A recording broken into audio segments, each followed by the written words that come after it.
Hi, this is Jonathan Weininger, Assistant Director of Audit Services. I'm going to provide a short training on properly maintaining capital assets.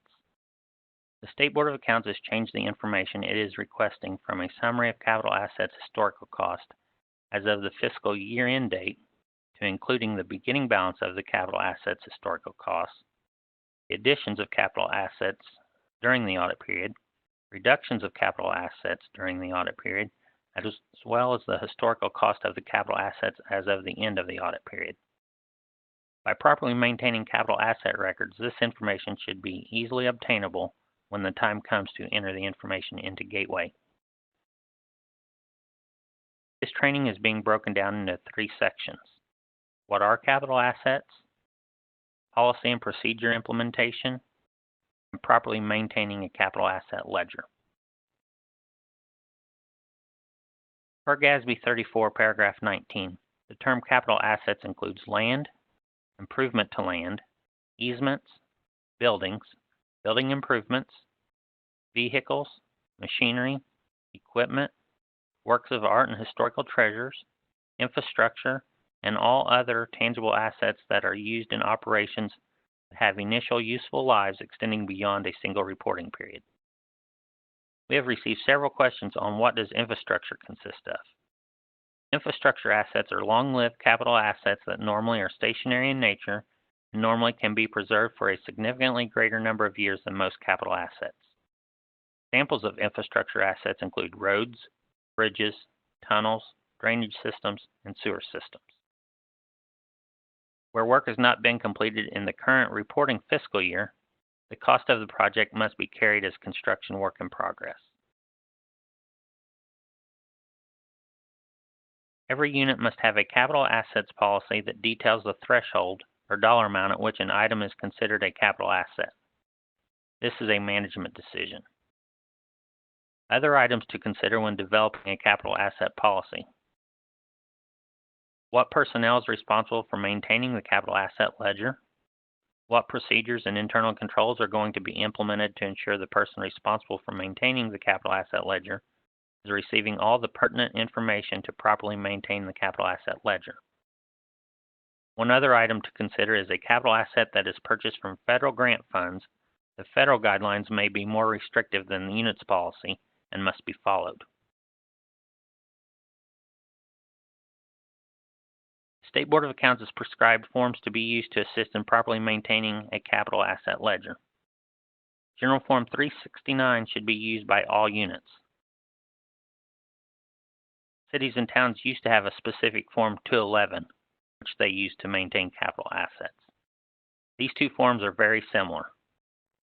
I also want to add that this form may be electronically duplicated, or units may utilize another form, electronically or otherwise, as long as the information that is required on the prescribed form is maintained. On the next slide, I'm going to discuss the specifics of the form. The date of purchase. The date the capital asset was paid for or possession was received. Description of asset. Be detailed. An example is not just a school bus, but 2019 72-passenger school bus. Serial number. May not always be a serial number, a VIN number for vehicles. Just use a number that specifically identifies the capital asset. Original cost of the asset, or the historical cost.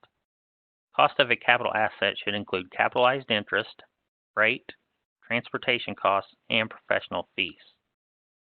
Donated capital assets should be reported at their estimated fair value at the time of acquisition.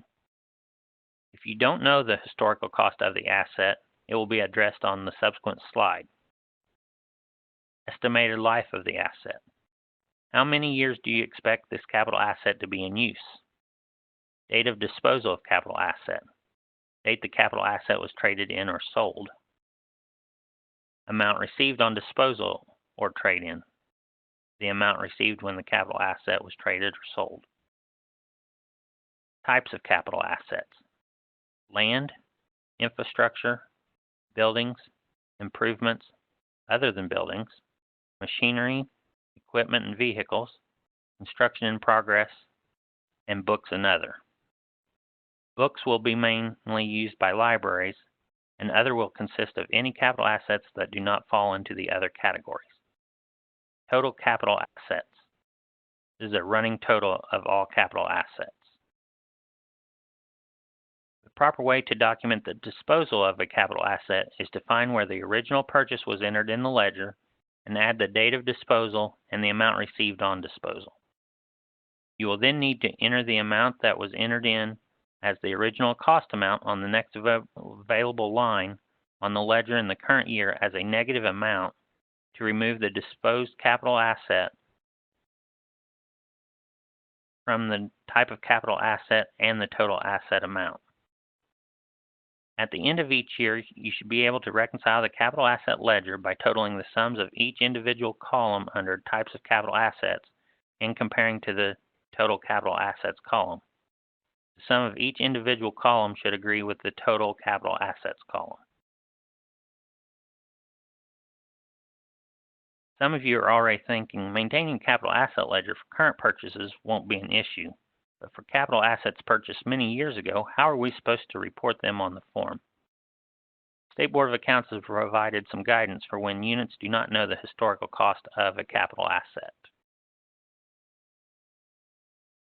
When it is not possible to determine the historical cost of capital assets owned by a governmental unit, the following procedure should be followed. Develop an inventory of all capital assets which are significant for which records of historical costs are not available. Obtain an estimate of the replacement cost of these assets. In some cases, estimated replacement costs can be obtained from insurance policies. If estimated replacement costs are not available from insurance policies, make an estimate of the replacement costs and maintain documentation to support the estimation. Through inquiry, determine the approximate year of acquisition and then multiply the estimated replacement cost by the factor for the year of acquisition from the table of cost indexes. The table of cost indexes have been included in the bulletins periodically. The resulting amount will be the estimated cost of the asset that will be posted to the capital asset ledger. Effective for fiscal year 2019, with the exception of schools, the information entered into Gateway for capital assets will be the beginning total asset of each capital asset type, plus all additions, less any reductions, and the ending balance of total assets by asset type. You should be able to pull this information from the General Form 369 Capital Asset Ledger if the form has been properly maintained. Here's an example of what the schedule of capital assets will look like in regulatory reports other than schools for audits with a fiscal year-end date of 2019. Feel free to contact the directors over your unit with any questions you have regarding the maintenance of proper capital asset records. We plan on doing more of these short trainings in the future and would appreciate any feedback. Thank you.